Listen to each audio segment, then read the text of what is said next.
concludes my remarks. I shall now introduce the class valedictorian.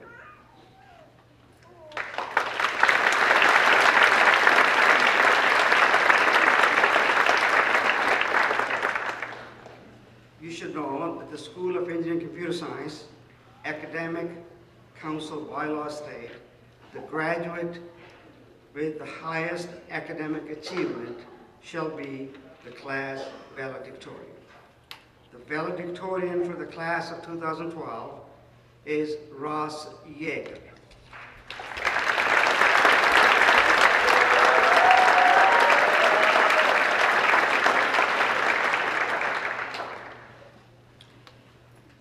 Ross is from Colorado Springs, Colorado.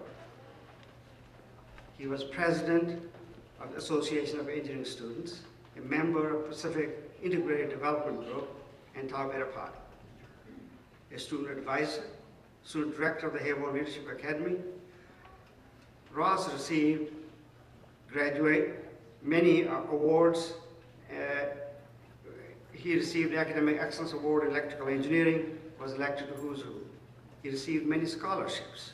Allow me to mention some: American Council of Engineering Companies, Thomas J. Long Scholarship, Engineers Club of Stockton, Regents Scholarship, and Society of American Military Engineers.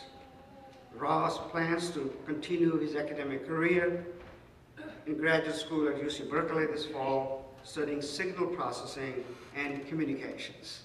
So you know in the future, if you see new devices, perhaps it will be Ross who made them possible. He completed his co-op at Maxim Integrated Products in Colorado Springs, Colorado, and will be working with them again over the summer. He wants to thank his parents for their support, for making his Pacific experience truly incredible. And I'm sure he knows they sacrifice a lot, just like your parents, for you to come to any college, especially Pacific. Ross?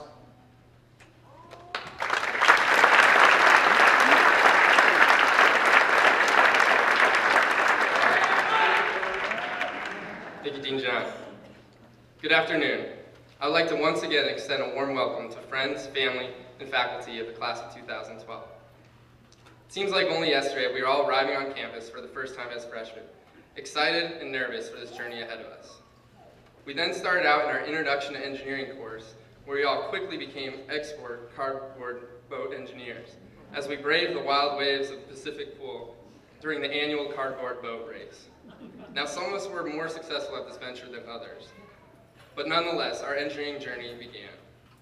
It then continued with years full of circuits, advanced mathematics, algorithms, codes, calculus, physics, statics, materials, and of course, rigorous ethical training by the one and only Master Calvin Chen.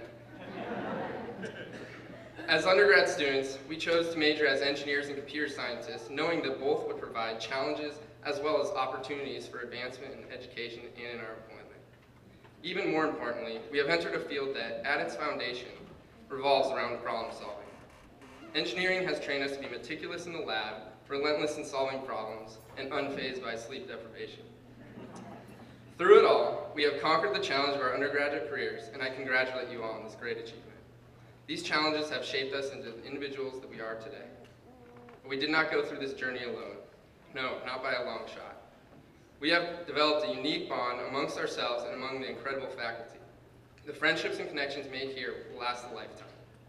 Now, this bond may be due to the collective struggle that we endured as we lived off of energy drinks, junk food, and our pure love for the subjects. But it is a strong bond nonetheless, and I'm sure many of you can attest to this after the last week of finals. Furthermore, the staff and faculty here at Pacific provided an environment like no other, where they truly cared and helped us grow as students.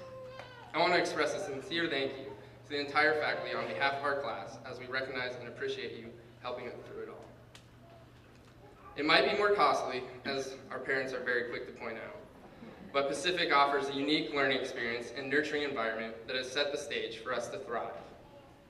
Although I graduated just a semester ago, so much has happened and life has taught me so much. It is amazing how perspective changes everything.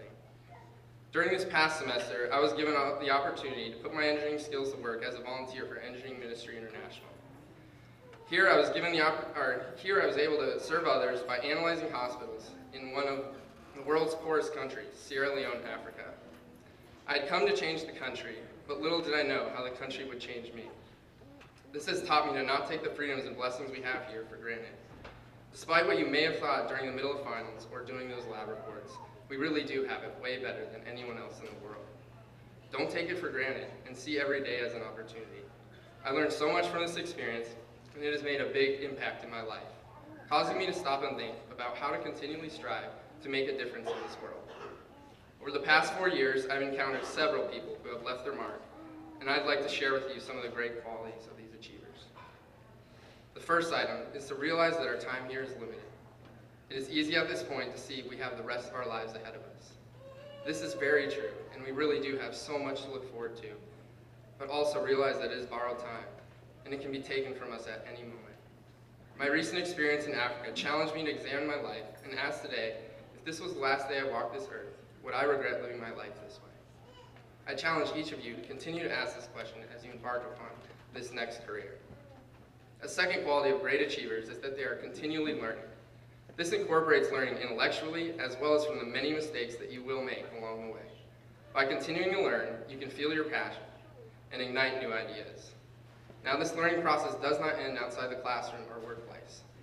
You must continually push yourself and expand your mind and challenge yourself. Another quality of great achievers is to lead a life of service. This is especially true for us graduates. We are the next generation of innovative problem solvers in this world, and the very nature of our profession revolves around the betterment of others. I am a firm believer that the more you help others and focus on their needs, the more you will find out about yourself and experience true satisfaction. In giving yourself away to help others, you will, in actuality, gain the realization of who you really are. Finally, great achievers are willing to take a chance. Big results come from big risks. Be willing to fail, and when you do, learn from it and get right back up in the saddle. We live in times that demand new solutions developed by young and innovative minds. The temptation will always be to follow the easy, familiar path and become complacent. But, as T.S. Eliot simply puts it, only those who will risk going too far can find out how far it is possible to go. Do not let the fear of possible failure take away from the opportunity of going where no one has gone before. Many people go through life living in fear of making a mistake, of not being financially successful, or in fear of what others will think about them. As you embark upon this next stage in life, I challenge you, class of 2012, to also live in fear. Yes, you heard right. I said live in fear. But this fear is a fear of mediocrity, of settling for good when you can achieve great. Fear stagnation and lack of progress. Fear never reaching your potential and being average. Fear not making life better for the next generation, for those in poverty, or for those who have given up hope. Fear being forgotten, the past, yesterday's news. Fear giving up and being passed by. Fear letting those you love down, and even more importantly, letting yourself down. Be afraid of settling, of giving in to the status quo. I challenge you, class of 2012, to fear dying without leaving your mark. Thank you, God bless, and once again, congratulations.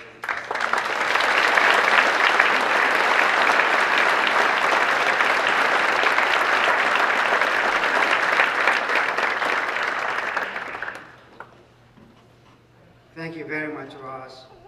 They're very thoughtful and inspiring comments.